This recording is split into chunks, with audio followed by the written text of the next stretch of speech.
everyone, I'm Arlene Dickinson. Thanks for joining me on my podcast. It's no secret that small business is a big deal for TELUS. Earlier this year, TELUS helped make things better for small businesses through their pledge to stand with owners.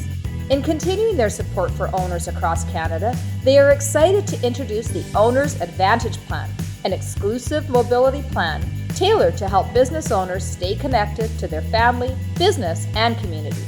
The Owner's Advantage Plan offers a wide variety of benefits designed to provide greater value and more flexibility than ever before, including yearly device upgrades, endless data, same-day device repair, and access to on-demand virtual healthcare, all on the world's fastest mobile network in the world. Visit TELUS.com/ownersadvantage. Hello everyone, and welcome to this week's episode of Reinvention. Today, Arlene chats with transformation expert Suzan Galluzzo. Suzan is a trader of choice for hundreds of women and has coached for big brands like Reebok. But the journey that got her there was full of sweat and hard work. Like many, Suzan has experienced insecurities with her body from an early age. But part of what helped her overcome that was the fitness classes she took in high school, which quickly became a mainstay for her life. Although Suzan realized that physical activity was what she loved, she started a career in accounting. For years, she went from office job to office job until she went on maternity leave and realized then it was time for her to reinvent.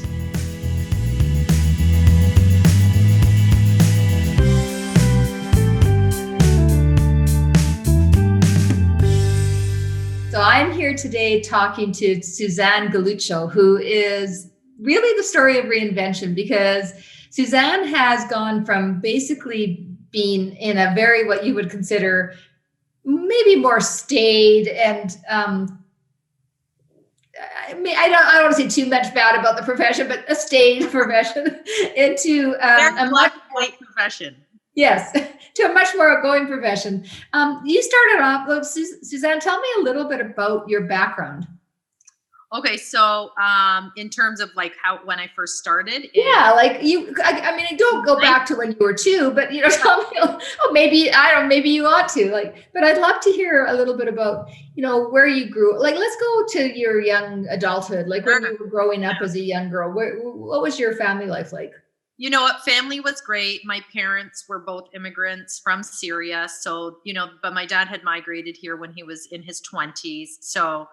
And fitness, I think for that generation it was there. My dad played soccer in his youth, but it wasn't emphasized. And so I didn't grow up in a household where, my parents were driving us to lessons. They tried their best. They incorporated sports and activities, but it wasn't, the highlight of our childhood or anything. So we grew up like normal teenagers, normal kids, and I went through all the things that every teenage girl, even I see it in my daughter, she's only 7 years old, and I see her, and I'm like, whoa, I remember asking those questions, like, why is your hair like that? Or do I have abs? She asks me, and because she's hearing these things. So it's like, you're just trying to be careful. So yeah, I grew up normal childhood, no major issues or major insecurities, just the regular ones that come with growing up, boys, hormones. So, as your body is changing, that was all a mystery. Nobody in school prepared us for, the hormonal, they talked about certain things in school and what your body was going to go through in menstruation, but there was never any talk about, your body will be changing and, exercise does A, B, C, and D. It was like exercise was something, and then, menstruation and hormones were a different subject. And then, that was it. So then, I go into my 20s, actually, teen years, right after high school, go to college. Few little boot camps started opening up. I went to, my start was Kung Fu, kickboxing, at a place called Twin Dragon. And that was my first taste of community. And, that was the heart of boot camps where I feel they started was, and that whole franchise came to us 20 years later. But in my 20s, that was it. And I realized very soon that I could control a lot of what was happening on the inside and the outside. And so I started going, you're dabbling with alcohol and you're drinking and you're going out late with your friends and you're eating fast food and takeout. And then you start, in your 20s, you start to see a little bit surface in your acne, in your body. And so I was very interested in what could I do to change this? Because I started going through, adult acne in my 20s and then weight gain in my 20s. And then so I started seeing naturopaths at a very young age in my 20s. It was young for then, right? Now it's like you take your 7-year-old to a naturopath, right? Some do, right? maybe. Yeah. So, it was, started seeing naturopaths, started understanding the power of food. And I did a candida cleanse. I did all these different diets just because I love the knowledge. And it really gave me a sense of awareness and control as to what I put in my body can help me feel better, help me look better. And there was a lot of weight in food and food choices. So that's when I realized, okay, this is super important. I need to pay extra attention to this. I was not one of those naturally skinny girls or anything. I had to work very hard to just feel and look a certain way. So just can I stop you for a second? So if you're in your 20s and you're feeling that kind of that connection between what you eat and drink and how you actually feel, that's also the time of life, or at least it was for me, that I was also feeling very, you're very aware of your body in terms of how it compares to other people's bodies and whether or not you actually are measuring up. Are you thin enough? Are you pretty enough? It's just such a bunch of crap, frankly. It all is just so ridiculous. But in our 20s, it was just that heightened. We had all this estrogen and all these, hormones racing through our bodies. And did you feel any pressure to be thin that actually created any eating disorders for you? Like, were you able to manage that as you were? Never any kind of eating disorders, because I knew what I learned very early. And I guess I could thank my earlier naturopaths is I learned that a lot of the right foods are okay. Right. And so I knew that I could eat a lot of vegetables and be very full and satiated and never feel like I was starving or like I was taking away anything from my satiety.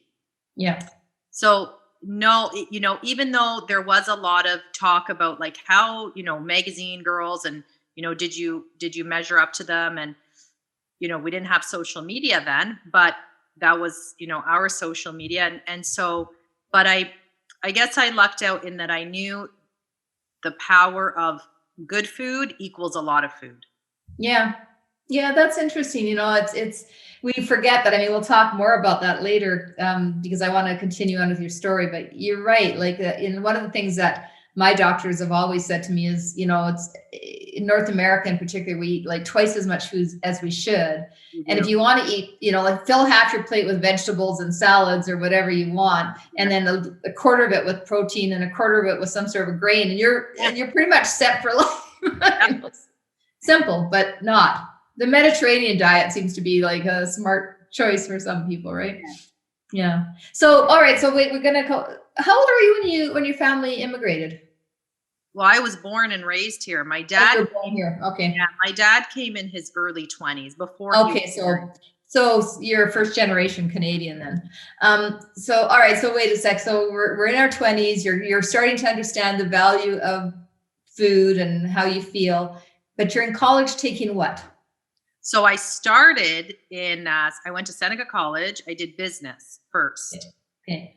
And business like admin, 3-year diploma. Then I went and started working. I was eager to get out and work. I have no idea why I was in such a rush. Exactly. Got a lifetime ahead of you. Very shortly, I was around 23. I went to university. I went to Ryerson to do accounting.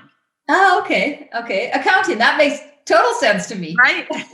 I mean, you're into fitness, you're into health and food, and you take accounting. So why? Yeah. Why did you take accounting? You know what?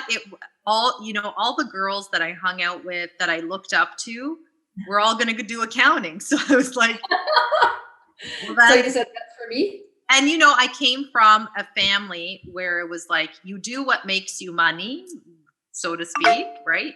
Not, you do, you know, the typical, you're either a doctor, a lawyer, a teacher, or accountant. That was the family that I grew up in, right? My dad was a mechanic, but, you know, they wanted us to be educated and have, you know, 9-to-5 jobs that were predictable and reliable, right? So take a job that was going to give you security in your life, some sort of profession, a doctor, accountant, lawyer, something like that. You chose accounting. Did you have any interest in accounting? You know, I love the knowledge. I always say that because people say, oh, you know, you see those memes of, would you give up your degree for what you know now? And absolutely never. The discipline got me to where I am today. I would say that with 1,000% confidence. So you took accounting courses. Did you end up graduating with an accounting degree? Yeah. So I worked in accounting very briefly. I did very entry-level jobs because I was just fresh out of university. And it was a few years. I was doing pretty well, but I was miserable. I just remember staring at the window and thinking, I'm so unfulfilled. This is just not fulfilling for me. And my mother even caught on, and we had a shop growing up, a Midas franchise, and she would even say, like, she could tell, she'd say, being here is like jail for you. Like, you know, she could see that. And if people would ask me, my girlfriends would say, like, how's it going? And I'd just say, it's okay. I'm just really unfulfilled. And that was always my answer. I was just unfulfilled. And so I started, you know, training was always a hobby. I always took jobs that were near gyms, in buildings of gyms. That was like the signing bonus for me. I was like, there's a gym in the building, I will take it. Yeah. They weren't as common back then. That's true. Good lives weren't on every corner, let alone in office buildings. And so I was getting married around, now I'm 29, 30 years old with my boyfriend at the time, who's now my husband. We're, you know, talking about getting engaged, and I get fired from my last job. And I was okay with it because my husband, who currently my husband, he was very, you know, find what you're good at, Sue. You're good at something. You got to find it. I can't tell you what that is. Yeah. And so it was always this search. I knew there was something brewing inside, but I didn't realize it was under my nose. And so I started to do fitness shows as soon as I was, you know, transitioning to being a single girl to a wife. Yeah. And still trying to find, at 31, we got married. And I was still trying to find my way. I started working. I went and did a brief diploma. My husband is a contractor, so I did landscape design because I didn't care I knew I was just all about gain knowledge. You're going to shift into that direction eventually. Just don't stand still.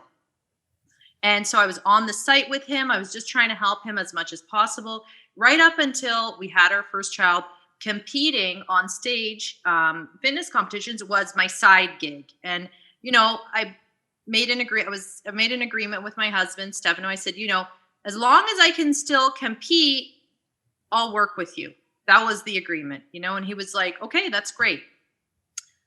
So then after I had my son, though, I realized, okay, you know, I competed in one more show. And then I said, that's it. I'm going into fitness. Were these shows like bodybuilding shows, or? Yeah. At the time, there still is a category called bikini. And so now there's a fitness category, there's bikini, and there's a lifestyle category for women, because that's how much the industry has almost expanded in the different body types that are used to only be, well, back even before bikini, I believe started in 2000 something. And before that, it was just figure. So if you can imagine, a figure body was very muscular and there was nothing else, right, for women. And then all of a sudden they introduced a bikini category, which was more of a softer, more feminine physique, but there was emphasis on particular muscle groups. Okay. And so that's where I was competing is in the bikini category. So how many hours a day would you train while you're busy with your husband and the business and your child? And my first child, honestly, that's when I figured out less is more. I remember I would I had so much anxiety leaving my son in daycare. And so he was about 4 months old when I started putting him in the gym daycare. Yeah. And I could hear him screaming while I was working out the entire time. And I would give myself 30 to 45 minutes about 4 to 5 days a week. And I didn't even look at it as training for a show. It was more my sanity. It was just my time alone, and it kind of felt forced at times because all I wanted to do, you know what it's like as a mother. Sometimes all you want to do is sit at home and you feel like you just nursing your baby and nurturing your child and your household is what is enough. It's what we should be doing at the time when, meanwhile, in order for me to be that nurturer and mother, I also need to nurture my own needs, right? Mentally and physically and emotionally. So it was forced. I almost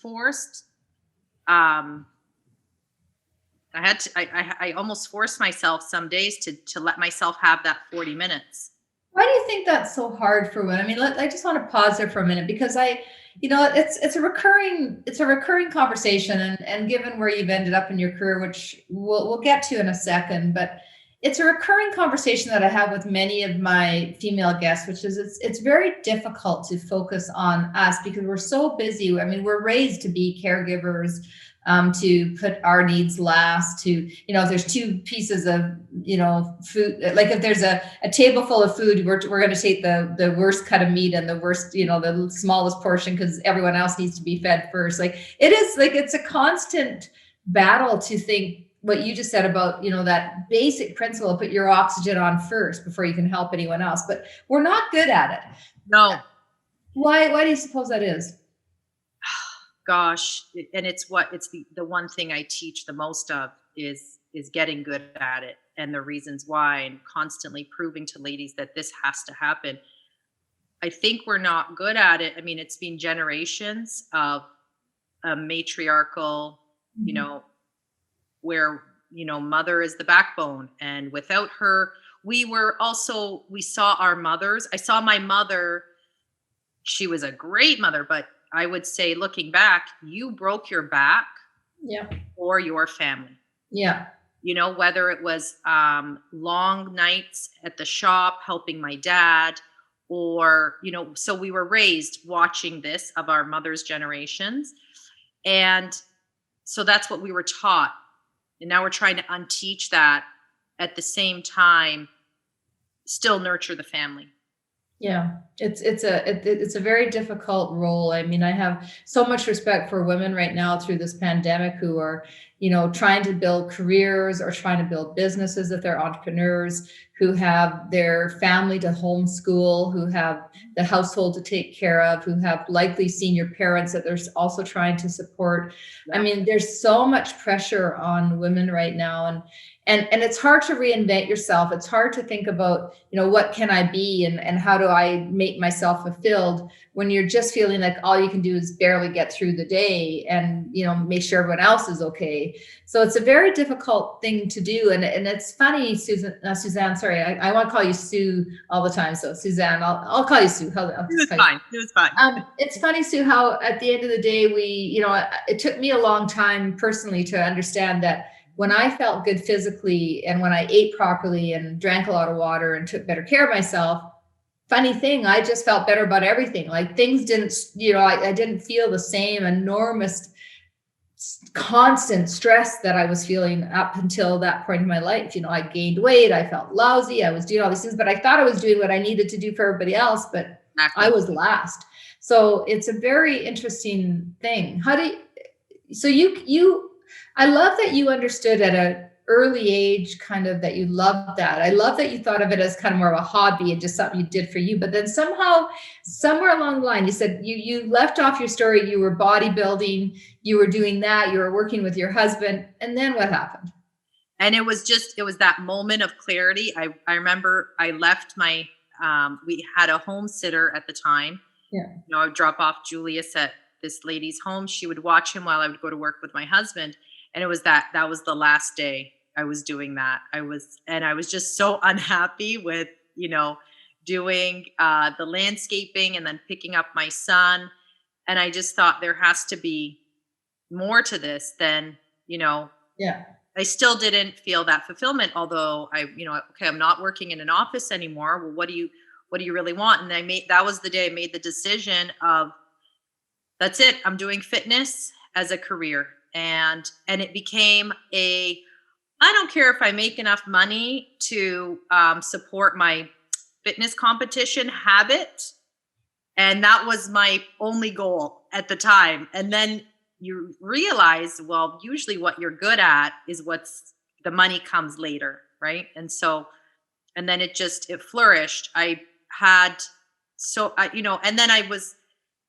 much courage and was able to take so much risk. I don't know where it came from, but I think it has something to do with the fact that I was doing what I was passionate about. Yeah. And so after so many competitions, my girlfriends were all sitting there having babies, and they're going, what do you do? Like, how do you do it? And that's when I realized that the bodybuilding world had so much valuable information that the average women needed to know and needed to have access to. It just needed to be positioned to them in a way where it's going to benefit them, not only physically, but inside and out and mentally. And, so I took the information I learned from there, I packaged it up into a package that I could present over and over and over again, where women would learn just the basics and be able to apply them. And that was like the extra I gave with all my clients, was this little package of, how-tos. Yeah. I was focused on the training and of the body, right? Right. And making mommy lose baby weight. But the two are married. And then I'd see women become really receptive to the information. Like, the knowledge was so empowering for them. Mm-hmm. And so then I do more research, I take more courses, and then deliver the information again. And then I opened up my first studio and became pregnant quickly after, and then opened another second studio. And I didn't have that courage in my 20s to take that much risk, when I had no kids and no, I could have taken all the risk in the world in my 20s. Like, why is that, Arlene? Why do? Well, I think with, I think with age, you get a certain freedom to understand that we are on a finite runway. And I think as you grow older, you realize that, some people say, they want to take less risk because as they age, they say, well, I don't want to risk everything I've built. But the people like you, I think, who say as they get older, they go, this is actually, if I don't take the risk now, when will I take risk? I'll never do it if I don't do it now.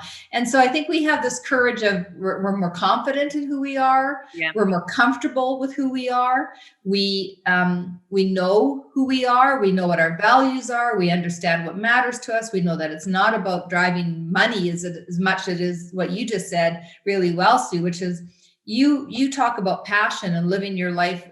First of all, your husband said to you, you got to find what it is you're good at. I couldn't agree more. I mean, when you're reinventing and taking risks, it's all about first kind of understanding what it is you're good at. And everybody is good at something. I mean, you thought it was a hobby. Yeah. I always use Mrs. Field's cookies as a good example. She just liked to bake cookies, but look how she turned it into an empire, right? You like to bodybuild and, do weights and training, and you've turned that interest, that was really what you were good at. And so finding out that and calling it passion, sure. But I actually think what you did through this journey was find your purpose. And your purpose was to help other people figure out how to take what you learned and impact their lives.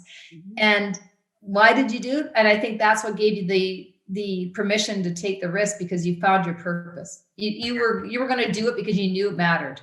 I don't know if that makes sense. Total sense. I always knew that if I keep serving, they're going to keep eating.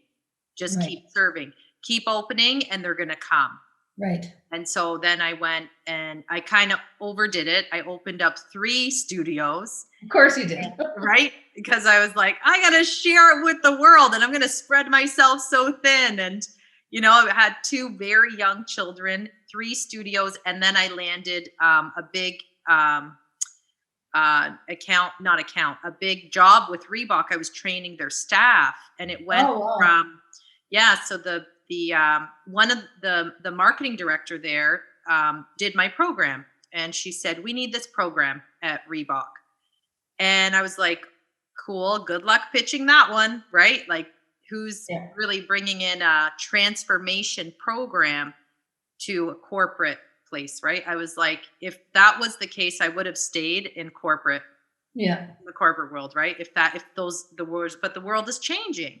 Yeah. And they had a remarkable president and she pitched it to him and she said, we need this and it started as just a woman's program. And they have a very cool story. So it started off as a free program for 27 lucky women. And so I had to interview over 100 women and pick from them who was going to be in this program. And it was so difficult, but she, this woman, Patricia, who was, she was the one at the forefront of this project. She took all those interview forms and gave them to the president and said, read them. They had questions like, do you suffer from anxiety? Are you depressed? Are you happy? Are you, there was all these questions and like, why should you be in this program? And they knew what it was. It was a program of nutrition and exercise. And so from that 27-person program, it turned into the whole company. So I did that for 3 months. They had amazing time, amazing results. We worked out outside in the middle of the summer. It was August. We went till September. And then it turned into a 180-person transformation program by September of men and women. Wow. So I was there. And that's the average of what I'd have in my studio is 180 people per studio, right? So it was like having a 4th studio is my point. And so I was driving to Reebok, corporate office, Adidas Canada, and then the 3 studios and like going crazy. And then I crashed. Of course you did. Right? You didn't see that coming, did you? Yeah, no, I couldn't have predicted that. And, I went through a really rough time of separating from a partner that I had in one studio, and it was just legal battles. And all of a sudden, the new world of boot camp opened up. People, boot camps opened up their eyes, and franchises were popping up everywhere. And like literally next door to me on one side, there was franchises everywhere, right? Boot camps became such a thing in every town. You would see the same, 7 boot camps. Sometimes they would be within kilometers of each other. Yeah. So, people want to see what's new and exciting, right? So they're hopping off and I'm closing one studio.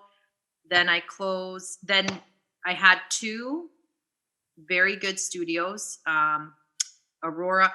But, my Markham, which was my first studio from over 10 years ago, was always this roller coaster, right? And then during COVID, it had its last hurrah. Both of them, Aurora and my Markham studio. COVID unfortunately took them. Of course. And, right? It's a gym, it's COVID. But lucky for me, I'd already started in the online world at least 8 months before that. Okay. And so it was a very smooth transition for me. And then everything just went up. Everything was just going up for the online.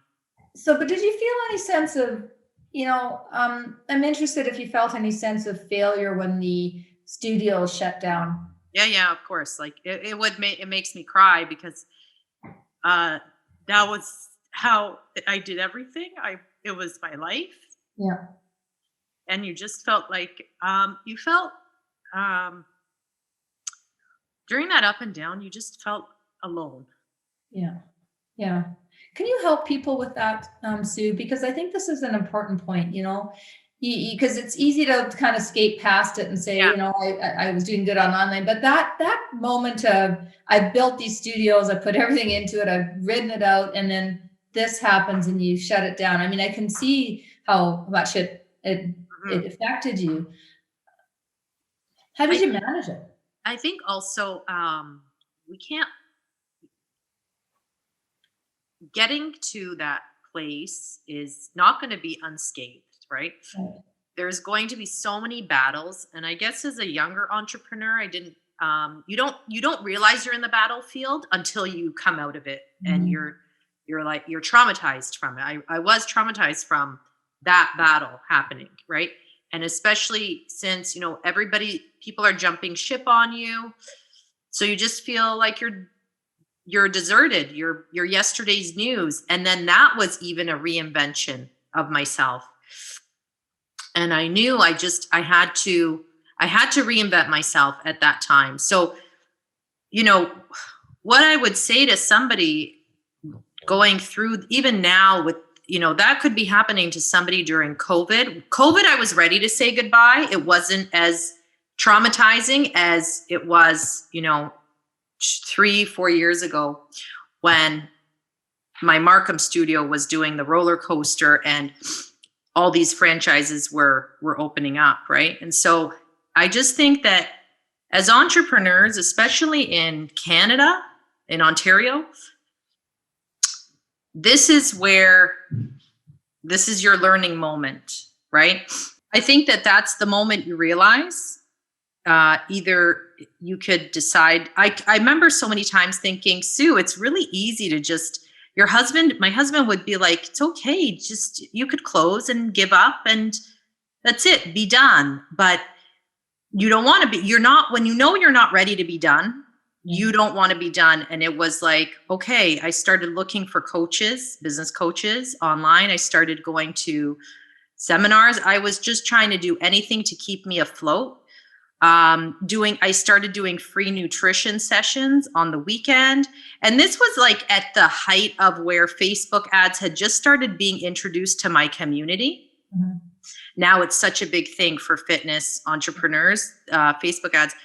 So I was just ready to hear anything and just build it back up. I knew that I would just keep saying to myself, surely you can find 40 people interested in a boot camp. And I would just keep saying that to myself and show up on Sundays for free, get somebody my husband would watch the kids, show up on Sundays and just do do the free nutritions and just talk to women.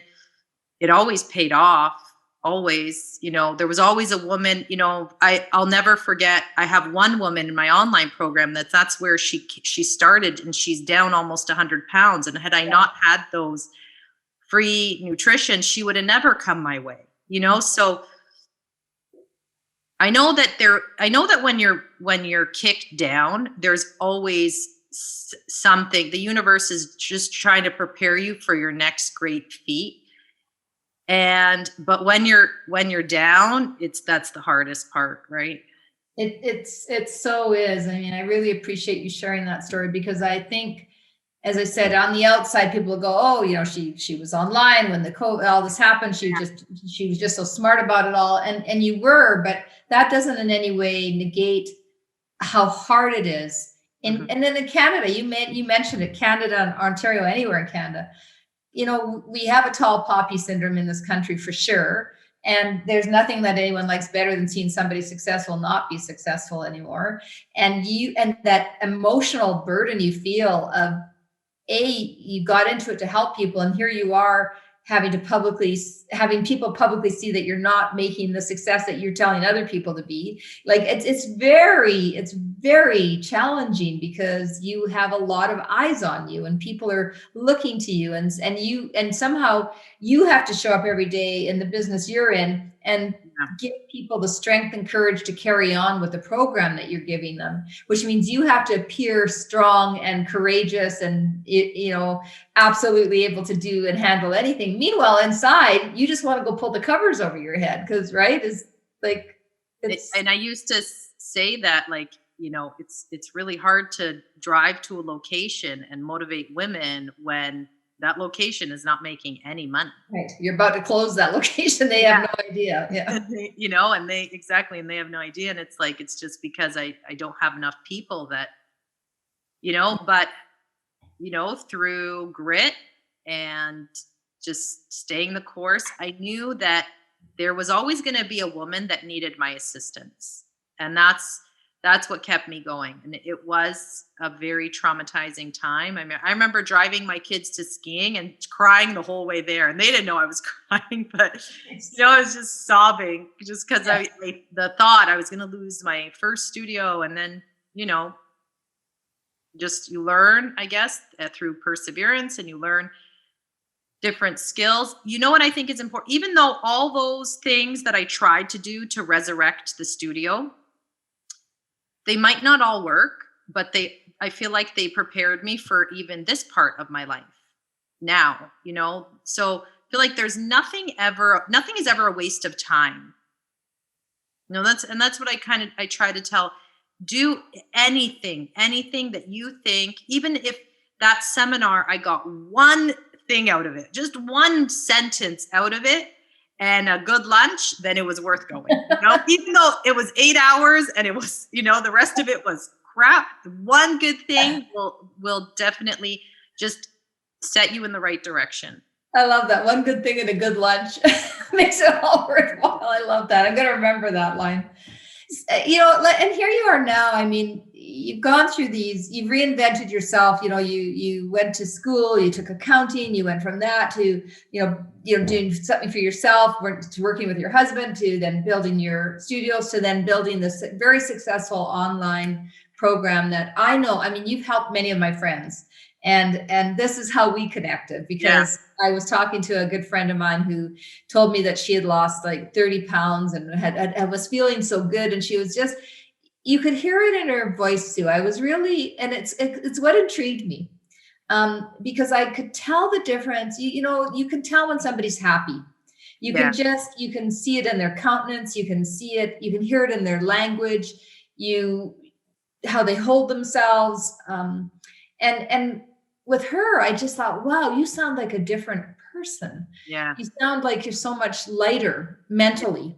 Yes. And she was so grateful for the program. And then I talked to another friend, and it was all coincidence. I don't believe in coincidence, by the way, but I talked to another friend who started telling and raving about you and saying, she'd also done very well in the program and how much you had helped her. And I was thinking, to be able to transform people the way you are and to have them be happy as an outcome. If forget the weight, anything. I always say that's the side effects. Exactly. Read the label, the side effects are small, they're there, but that's the side effect. It's the happiness that you drive people to. So you not only are reinventing yourself, and this is why I wanted to talk to you the most, is that you reinvented many times in your career, but now you're reinventing other people. You're helping them reinvent themselves. And, it's easy to say reinvention isn't a physical thing, but it's not physicality I'm talking about. It is absolutely about how they feel about themselves. And how does that feel like to be the catalyst for that? I'm still so shy about it. I still, I'm like, no, all the credit is with you. You did the change. But I think there's nothing more rewarding than a woman saying, you're the reason why I have confidence in my job. I go to work and I'm so confident about, answering questions or approaching people, or, I'm so happy. What I love is when women will tell me they're so happy with their kids, because I know how hard it is when you're unhappy in the presence of your own children. Yeah. I've been there. I was there. I suffered from depression when I first had Julie's. I mean, I think we all do to some degree. And when a woman will say to me, I'm so happy around my kids, and they notice. Mm-hmm. And then that to me is, okay, we've won. Yeah. That's, well, I think you place the emphasis in the right place, because ultimately, no different than you having to get up when your studios were in trouble and you were struggling to stay open. The persistence and the grit you showed is what you're helping other people find in themselves, because it is on them. It is on each of us individually, right? Yeah, absolutely. You can lead a horse to water, but you can't make them drink is so true, So, and people, they want a magic bullet. Well, there are no magic bullets. You have to do the hard work, And you have to dedicate the time. And I always say, doesn't matter if you're Beyonce and you have the deepest pockets, you still have to go through this the same way as everybody else. It has to be from you. Yeah. It can't be from me. I can't. Yeah. I will do as much as I can, but at the end of the day, it has to be from you. And that's why almost in a way, I never expect somebody to do what I wouldn't do or what I haven't done in my life. And so that's why for me, I feel like even women as trainers and coaches, I feel like have that upper hand when it comes to getting the best out of women. I mean, a lot of women will say that I have high expectations and I'm hard, or I'm tough, and it's a tough love. But it's like, we've been through childbirth, ladies. We've done enormous, even regardless of childbirth, I know how capable women are of how much they are willing to take on and how much they do take on. And if anything, I'm here to alleviate some of the things in it. So you have to make less decisions when it comes to what I can help you with, which is your nutrition and your fitness, right? And so I just feel like women they're so strong, so capable. And my best gift is I can get the best out of them. Yeah. And I always say, people will say to me, especially in the studios, like, Sue, why is your stuff is really hard? And I say, because I know that there's going to be a woman out there that if I didn't give her a fair shot at going hard, because she might have not been given the opportunity to go hard in high school. And I was that girl. And then you're not given the opportunity to go hard, or you didn't take it in college or university, or then you could have been the girl that got married early. And had she been given this opportunity to see what she is made of and how much grit she has inside of her to make this a reality for her, then if I don't give her that opportunity, who will? And I always say, like, we want our kids to answer to teachers and they get the best out of them. And well, why did it stop for us as we started aging? Why can't people expect more out of me in certain areas? And so that's why I was always a believer in business coaching and health coaching. And, even still, I'll sign up with some of the top coaches of the world when it comes to nutrition or fitness or business, whatever it is. I feel like if I am given the opportunity and the right resources, I don't know what I'm capable of. And I see that every day out of myself. So I think there is a woman at home that knows she is capable of becoming that, whether it's the girl in the picture or who that person is. And it's just, we have to give her a chance for her to see if she can. And I've rarely seen a woman fail in my program. It just doesn't happen, because I know how much women are capable of. We have so much. So, what I'd say to that, Sue, is that your course may be hard and is hard, but it comes from such a soft, genuine place. Yeah. So, it comes from a belief in another human's right to find themselves and their joy and happiness. And I love that. I love that the core of, you do need the grit, determination. You need to have an iron will. You need to have all these things. But if it doesn't come from a place of genuine authenticness, if it doesn't come from a place of softness, and which is exactly what women are very good at, then you really aren't going to feel like you've had success. Just pushing people to do more, sure, but that's not going to give you, that's not your why. And I guess, maybe we leave the conversation there. I think you've said so much, and I believe, you sent me a lovely email last week about just saying, can I do anything for you? And I thought, what a sweet thing to have said. And to even offer, because you're super busy, and that you took the time to do that. I'm very appreciative of you. I don't know you, but I feel like I know you. Yeah.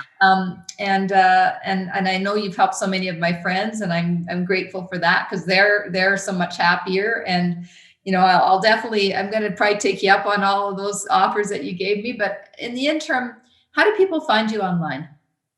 So my website, SuzanGalluzzo.com, or Instagram is Suzan Galluzzo, Facebook is Suzan Galluzzo, and YouTube. It's all Suzan Galluzzo. So you're good. Or SuzanGalluzzo@gmail.com. All right, there you go. So you know what, anybody who's listening to this who wants to think about reinvention in terms of their health and their well-being and their ability to kind of deal with stress from a place of strength, I guess, from a place of strength, then follow Suzan, take her courses, sign up to get, the help that she offers. This is a woman who's been through the battlefield and speaks from a place of experience and strength and courage. And Suzan, I just love talking to you. I think you're fabulous. So thank you is there anything else you want to say before we close off to the listeners? I think just thank you for letting me be so transparent. I didn't expect the podcast to go in that direction, but I'm glad it did. So I thank you for even just giving me a place where I could feel comfortable and just talk about it. So thank you. Yeah, it's my pleasure. We'll definitely stay in touch, and hey, I think strong women help strong women, and strong women help strong women when they're weak, and that's part of the whole thing. So, all right. Well, thank you very much, and we'll definitely be in touch. Thank you, Arlene. Have a great day. Like working out, reinvention is not something which produces results overnight. A lot of hard work, sacrifice, and dedication needs to be put in for the best results. Suzan is a byproduct of that. While her businesses were forced to close the physical locations, Suzan pivoted to online and continues to help hundreds of women reinvent themselves through health and fitness. The decision to quit would have been an easy way out, but knowing that her passion is to help others reach their fitness goals and improve their overall well-being gave her the ability to power through. Whether you find yourself in a similar situation or know someone else who is, avoid regret by assessing if you need to flip the page and make small changes or start a new chapter to have a new ending. Stay safe and stay human. Thanks for listening, everybody. This podcast is made possible by the great folks at Venture Communications. Thanks to our engineers, writers, producers, and all the folks who work really hard to bring you these great stories of reinventions each and every week.